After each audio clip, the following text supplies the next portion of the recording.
So kansubire nti kano mwakalabira mwakawulidde interview emu eya president we yabadde mu ggwanga erya United States of America. Kansubire nti no mwakalabira mwakawulidde naye ate munyambe kubanga kitukakata kuba akalabyo bwakawulidde nange nkimanyi nti mwakalabira mwakawulidde naye ate kinkakatako nnyo okulaba nti nonka kuteera era nawe kyenkusaba onyambe ko oyongera okukola ki oyongera okatambuza kabune mu bantu kubanga ekituufu kiri nti abantu bali frustrated okujja kufa ba infinite class feka abatali frustrated kubanga ekintu tukimanyi engeri gye kitambulamu era tumanyi nti tuli mu new world order geopolitics gwe tubanga tutambuza ekusaawa eno ng'olutalo baluyita de-dollarization, the fight for American dollar dominance. Njagala owulire speech eno ya president gye yakoze then womala okatambuza okwongere ku bannayuganda bangi obagambe nti ensolo ku kizigo kwe balira obagambe nti mujje bino ebintu byonna byonna tubisomako mu infinite class nga esomesebwa Dr. Shama Fat D Kabaka wa Foreign Affairs. So zebina ensonga zembasomesako nabagamba olutalo luno lwa United States of America era mu nsonga zino once you have America you have power. Tugenda mu New Uganda nkiddamu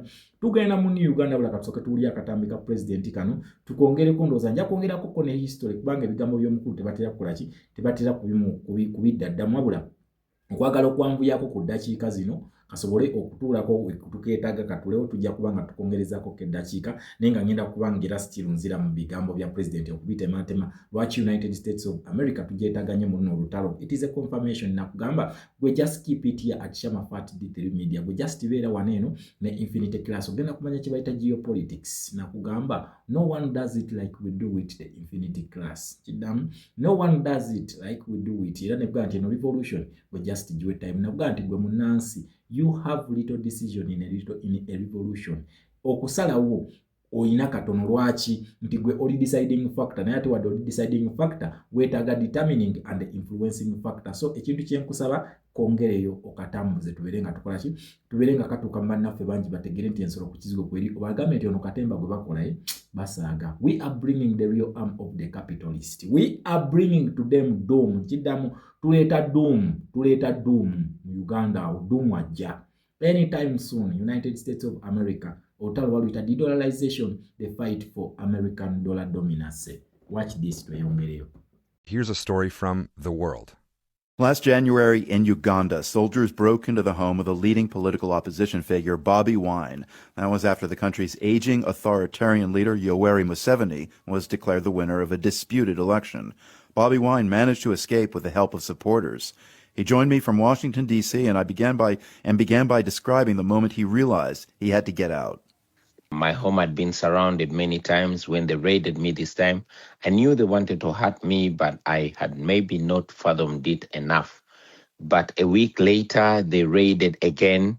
Even when they knew that I was not in my house, they beat my wife and family members so bad, they stripped my wife naked and took pictures of her, which were later to be shared by the Chief of Defense Forces, who is also the son to the president. And he went ahead to put a bounty on my head, instructing that I should be delivered to him dead or alive so he could castrate me. That is the moment I knew that I had to run for my life. Yeah, that is very frightening. How big a move is it then for you to make this change? I mean, you stood firm in Uganda up until now, if I'm not mistaken, right?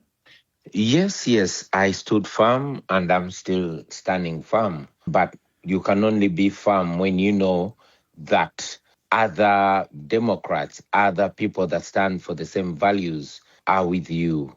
I thought it was very important for me to seek the indulgence of the world, most importantly, the free world, like the United States of America, which is, for all purposes and intents, the wind beneath the wing of the dictatorship in Uganda. I thought it was important to come and make my case, not only to America, but to the world, so that by the time I go back, if I'm to die, I should not die in vain. If anything is to happen, at least the world should know. And how much do you worry about changing political winds in this country that would keep protecting you? Do you have voices in the U.S. Congress who know you're here and understand what's at stake for the future in Uganda?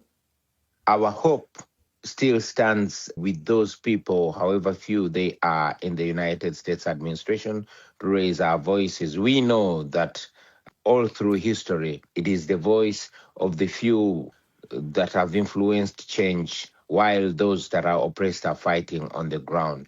So while those Our comrades in Uganda are still standing, holding fort, and trying to ensure that they don't give up.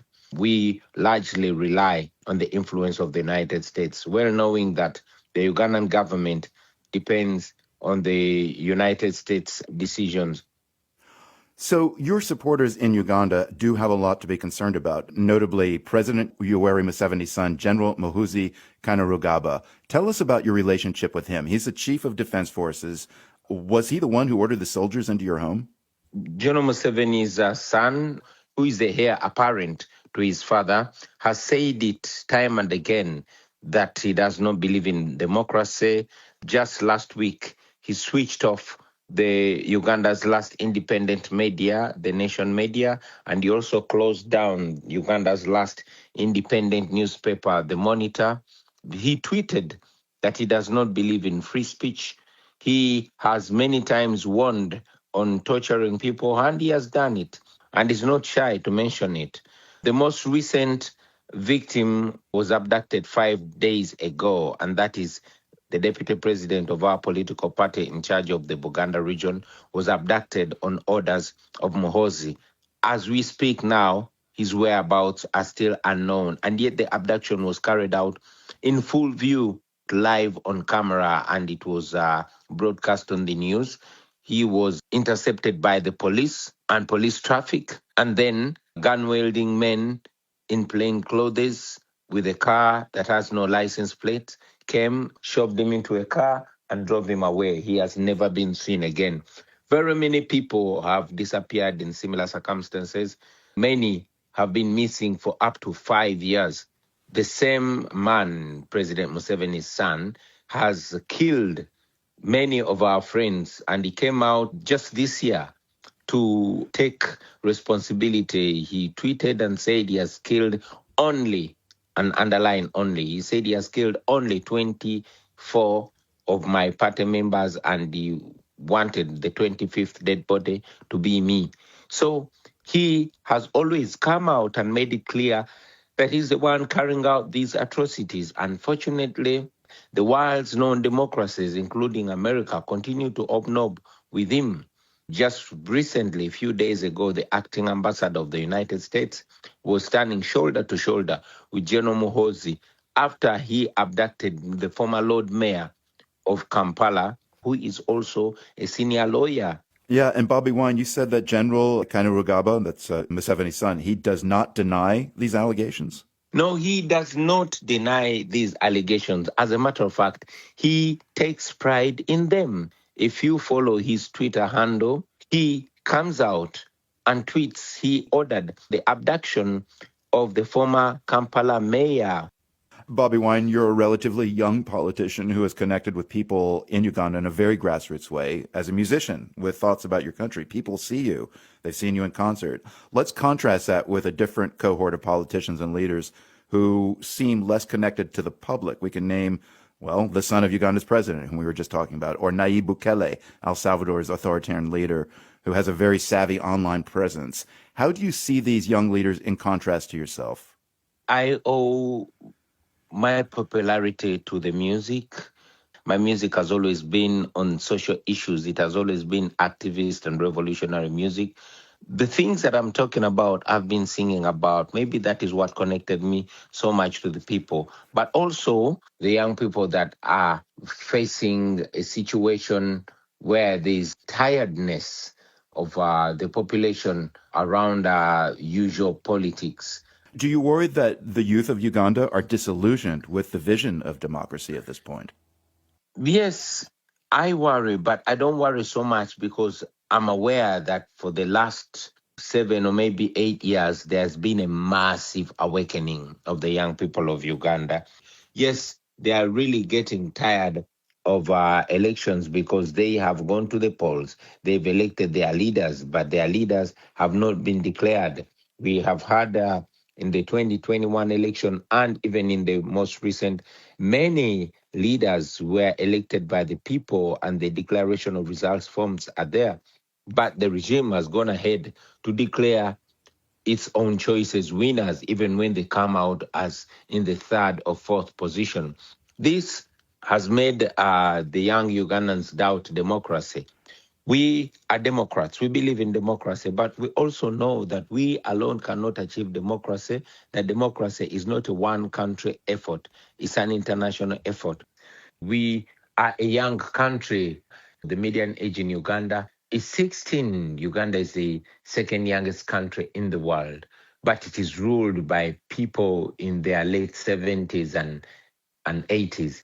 It reminds us that we must focus on institutions that outlive human greed and human interest, that Africa's problem and the world's problem are the leaders that get drunk on power.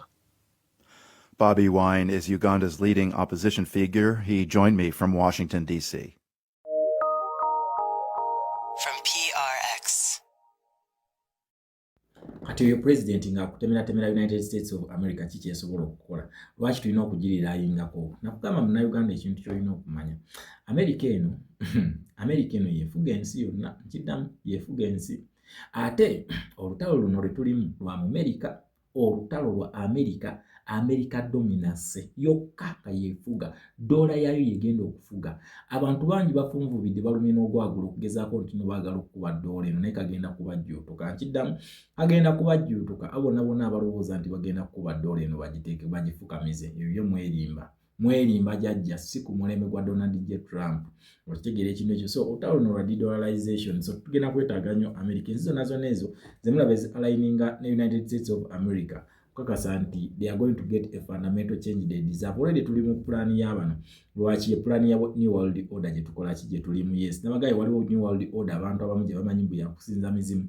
Ze nakugambye eyo sigimanyi nze nga nze kubanga sigiwulirangako era mpulira abantu bwe bakola ki bwe batera okujogera. Wabula nze World Order gye manyi ya policies ng'egezaako okufaanagana aligninga ne Old World Order eri yali ekola ki yaliwo. However nti eri yali yakugabira nsi zino zi independence, colonial powers kweragako maanyi, ani empire, ani asigala nga ayimiridde, ani atayimiridde. So that was it in the Old World Order. In the New World Order, it is the economical powers of economic strength. Ani asinga, okitegera, ani asinga wabula ate nga shaping yeno New World Order egamba ba superior majorities. Era kakati gobanga over majority race. If you are a Ugandan, then it is the high time you clap up. Wanga, kyoyina okumanya nti abantu bano badde batufugisa abantu nga si bannansi. Kibadde mu World Order yali nteekateeka yaabwe. Kyobula abantu bano tebafaayo yakola ekintu ensi nga tafuddeyo ku kyonna kyonna, tafa ku consequences, tafa ku repercussions. Yakola bukozi kubanga kyakimanyi nti agende ye ensonga ki tebalumirirwa nsi zino. Naye ate kaka tubagezaako nnyo okutukonvinsinga nti ate nabo bannansi. Oba otunuulidde ensi zino, abantu abadde basinga okutuvuga si bannansi. Njagala otunuulire Joseph Kabila we yafuga Congo kyali kitya, tiyakwata na infiltratingamu amagye ga Rwanda n'agayingiza ono we Uganda, si munnayuganda. That was the World Order gye baali bagize. Then n'otunuulira Robert Mugabe mukimanyi tino twakiprovince nti ate naye tabadde site yali munnansi wa ggwanga site yali munnansi wa ggwanga lya Zimbabwe. Then ne Emerson Mnangagwa tujja kubanga tubitegeera. Then bino byonna binakugambe ono research tubeera mu New World Order kati essaawa eno nga bano bagamba nti yessaawa ba superior majorities okweddiza ensi zaabwe, ba minorities mufuzeeko ekimala mukole ekimuveeyo era nga tulina kuddayo ebintu bino gye byatandikira. Kyokula nakugaa nti omuntu yenna alina kutunuza mu domestic policy abeera akusiriwaza. Kyokula ffe tutabukira nnyo domestic policy eno, ffe tugera kukkiriza domestic policy ku infiltrating a revolution kubanga kati revolution already yashapinga dda. Tulina kubeera ku foreign policy nga frontliner ye United States of America. Nkiddamu frontliner weno revolution ye United States of America. Then Bungereza ne France balina kubanga bakola ki nga bawerekera buwerekezi. That is according to the capitalist side of the United Nations Security Council. Okitegeera, this is the capitalism. Nagamba nti bakapitalisti baneeno era ebakkiriza mu democracy. So waliwo n'ekibuuzo kyazzeemu bulijjo mbagamba nti tuli ba democrats. So ojja kutegeera ebintu bino gwe just keep it here. Nakugamba omanyize simanyi ngeri ki gyengenda baprovingamu nti ekintu kyenkusomesa kyekyo, naye just give it time. Bulijjo mbagamba tuli ba democrats era tutula ku democratic side of the capitalist. Kati oba ogamba nti oli democrat, nakugamba nti democratic side ye yaba capitalist. Kati democratic kino kitegeeza kalulu. kalulu naye ate akalulu senga kakyankalanyizibwa mubeeramu ekintu kye bayita human rights violation kubanga ono omuntu abeera tayagala kutabuyinza kati wali since ono already abeera alina sayidi gyaddukiddeko balina ekintu kye babagatta ekintu ekibagatta kye bayita human rights bonna kibagatta kati kyovula batunulira nnyo level of human rights violation ne bazitunulira kati bazitunulira nga zaabadde high kitegeeza nti abakomunisiti nabo bagenda kusirika tebagenda kukola ki tebagenda kutaasa nkiddamu senga batunulira the level of human rights violations ezabaddemu nga ziri high bonna bagenda kusirika kubanga kinavuga the universal factor ebagatta aba United Nations Security Council that is human rights kyobola bakiyita the universal declaration of the human rights charter ya 1948 okategedde 1948 eyo charter the universal declaration of the human rights kati obogitunulidde nti ya 1948 kitegeeza nti banono ekibagatta the joining factor that is human rights naye ate bo bali abakomunisiti tebakkiririza mu kalulu kyobola zino gavumenti zino zibeera zirwana nnyo okugjawo akalulu such that they get the assistance from who from Russia kubanga boki it is a non-intervention policy gwe munansoba tolina ddoboozi under communism tolina ddoboozi tosalawo what government gives you is what you take ekibakola bwe tolina decision making ku kintu kyonna ku policies ezaki ez'ensi yo gwe olina kutuna butunuzaawo ne bakola ki ne bakuvuga buvuzi that is it with communism okategedde alright then capitalism they believe in democracy bagamba batya nti leka bana set the will of the people decide gwe muntu omwana togenda kujjango osalirawo ki togenda kusalirawo ku buli kimu togenda kubeera alpha na omega mu zino decisions ezikola ki ezikolebwa kyokola abo beyita ba democrats naye kona njagala okateeke ku mutwe democracy is about elections. So waliwo ne live gye twaliko ng'oli alimbalimba simanyi democracy simanyi democratic freedoms teziriiyo. Democracy is about elections. That is all about democracy. Teriiyo kintu kyakyo nakyo n'omuntu akulimbanga nti freedoms biki bidiringana democracy. No, democracy is about elections. Ekintu kyonna kyonna ekiri mu direction tutunulya nnyo the numerical strength y'omuntu kubanga nakugamba nti weokwata democracy no splitting abakuteeka kuki abakuteeka ku numerical strength akugamba atya government of people by the people for the people government ekolebwa abantu ng'eriwo ku bantu nga y'abantu kibaita democracy omuntu ono anaakola atya government through free fair credible elections zolina okukola ki zolina okuyingira wabula bano ba dictatorship abagala okugira abalowooza nti no balina power balina autonomy over power kati bwe kibakola committing crimes against humanity okitegera committing crimes against humanity kati kyobola always ekintu ekimu kisooka ne kigendera ddala paka ku United Nations Security Council kati ku United Nations Security Council bonna batula ne bagamba wadde okay ono democrat yes yatulugunyiza abantu oba nedda kati nga basooka batunulya crimes involved kati batunulya nnyo crimes involved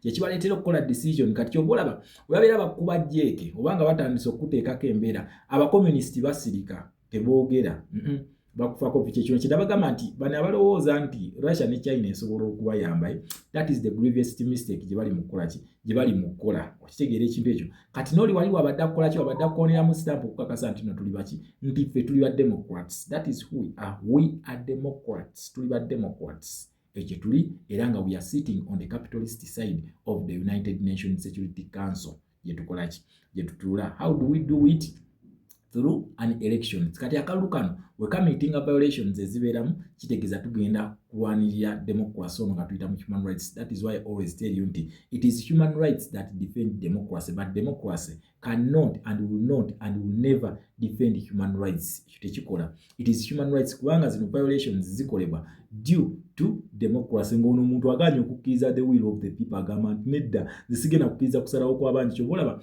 ne wali era akikoneddeko naga nti bannansi badde batandise okwetamu akalulu olw'ensonga nti buli bagenda okulonda ate balonze munnange dictatorship yekola ki yeesalawo busazi n'ebagwe ekoze ekigweyagadde ekyo ekintu kye bayita sanctioned status kati ndowooza mutandise okubitegeera nakugamba nti eno revolution gwe just giwe buwi time buli kimu kigenda kweshaping buli kyenkusomesa wano toyina kyotagenda kuwulira tolina kubanga ki nakugamba this is about this policy this is how the policy works and we are going to go slowly by slowly okakana we are going to get there ekituufu kiri nti sobola kubalimba ekituufu saagala kubalimba saagala kubakyamuukiriza egenda kubeera time naye nga tugenda mu New Uganda kubanga eno world order ate otunulya interest z'abacapitalist bano ziri nnyo mu Uganda awo ne Democratic Republic of Congo. Then banene abasigadde bo bagenda kubanga batwegomba bwegombi nga bibagoberera. Just tukole ki tuongere ku poshinga tulemezemu, and let us not lose hope. Yes, let us not lose hope. Otherwise the nandibadde mbagamba nti kakati yano kabya akalulu asobola okikola. No, ebyo always bikutwala ku stage ku step nakuga nti omucapitalist ate wootegerera nti atabuse, nti omucapitalist kati atabuse kwe kukubisa media. Nakugamba omucapitalist ekintu kyasooka okukola ng'agenda okukuba akukubisa media. Kati wetuliye stage yetulimu agenda mukubisa media, mukubezi sanction, mukubezi ki. Yes, waliwo n'akapapula kali tetwakamalayo, waliwo akanzijukiza nina okukabasomera bannayuganda mukategeere.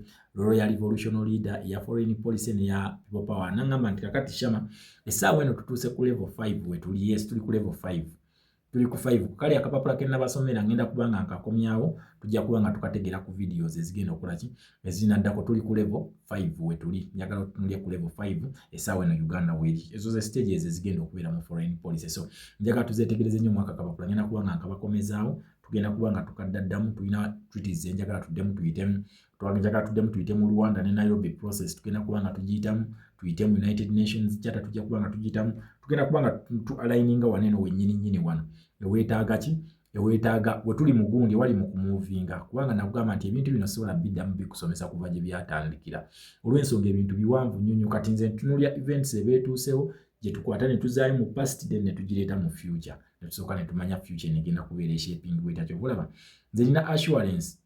N'abantu abamu bangamba, Shama, why are you too confident mu bintu by'osomesa?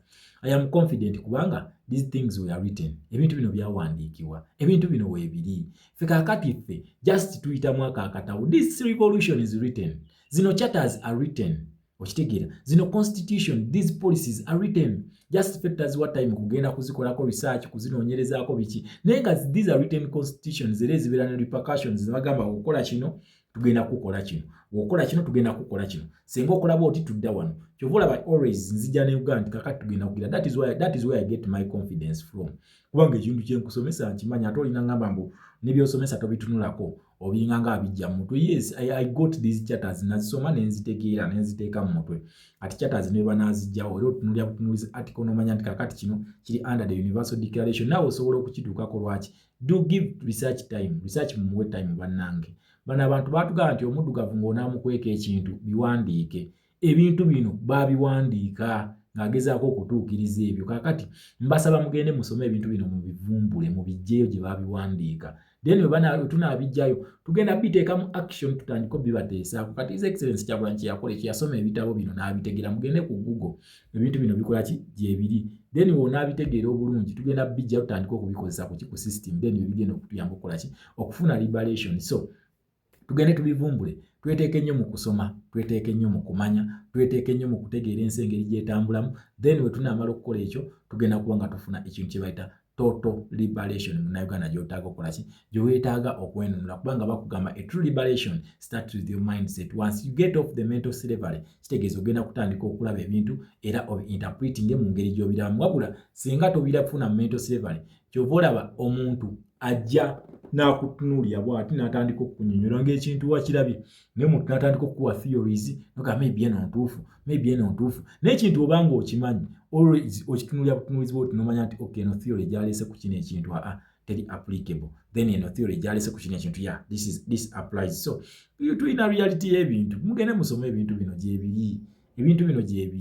Kiddamu eno revolution mpandiikeko era erina revolutions nnyingi zeefaanagana. For example, tujja kwogera ku ye Ghana under Jerry Rawlings. Amannya gano nabagamba nninga ngaddamu ebintu bino naye ng'ebintu bino bibeera bipya kubanga amannya ge gamu. Ojja tunuulye ye Ghana under Jerry Rawlings, otunuulye Kenya under Daniel Arap Moi, otunuulye eye Zambia under Edgar Lungu. Kati oba otunudde ezo zigundi ensuula yaabwe gye babasuulamu. Kati ekimu n'ekya Uganda nakyo kyennyini kikola kifaanagana kubanga eno revolution mpandiike. Kyovula nakugamba nti eno revolution erina direction, erina mission, erina vision, era omuntu yenna yina agezaako okuva ku ebyo ebintu ebigatta eno revolution really ffe tubeera tumulabirawo ne tumanya nti nedda ono gy'atulidinga si kkubo lyaki si kkubo lya revolution either ali mu content oba akikozesa butamanya oba akikola ng'amanyi naye ng'akola ki ateekawo bibye. Yes, ali mu kuteekawo bibye ebitakkirizibwa mu revolution, of which a revolution we always follow one direction gye tugoberera kubanga eyo gyebeera ekoze ki gyebeera ekwadde nakugaa nti ne revolution leader yennyini si yagoba revolution, revolution yemutambuza. Kakati gwe nga kyekikujja kugonna bagamba nti foreign policy zijjawo n'owulira obwana nga butandise okubuukira obwa P2B. Olimba okola ki okitegera olimba byogera si byebyo olimba biki ne boogera ebintu bingi. Akati sawa eno tuli ku kintu kyaki kya foreign policy. Okitegera ekintu ekyo tuli ku foreign policy eri mukola ki eri mu kutambula. So revolution ebeera ne direction era foreign policy bwe weddeko mwaka katambi akugambye ayagala akomewo mu ggwanga ng'ensi egenda kubeekoze kitegedde. So agenda kukomawo mu ngeri ki under the protection of the United Nations. Yes, under the protection of the United Nations if we are to have a dialogue. Wabula ate ajja kudda wali under the protection of the government if it is a negotiated return. Once they negotiate upon his return, agenda kudda ngali under the protection of the system that we are fighting. Naye wetugituusiza waneeno tujja kuba nga tukola ki tugenda kufuna ekintu kye bayita United Nations dialogue gye tugenda okuba nga tukola ki nga tufuna kubanga ki due to the international pressure teri determined by domestic policy. Bino ebya iPod bye biri determined by domestic policy. Tujja kuba nga nakyo tuyongere kigiragira ye nga mbasuubiza ebintu bingi bye tugenda okuba naye we have time regardless we move. Nakugaa nti eno revolution newenaggwa egenda kuba tennaggwa. Wano tugenda kujjako dictator tudde mu democracy naye twetaaga okcreating ekintu kye bayita civic space mu ggwanga lyaffe erya Uganda. Tusomese ekintu kye bayita nationalism. Bannansi tutegeere we are tired of patriotism. Tusobole okugoba patriotism mu ggwanga tusomese ekintu kye bayita nationalism ekigenda okuprotecting ensi yaffe for generations and generations to come, for God and my country Uganda.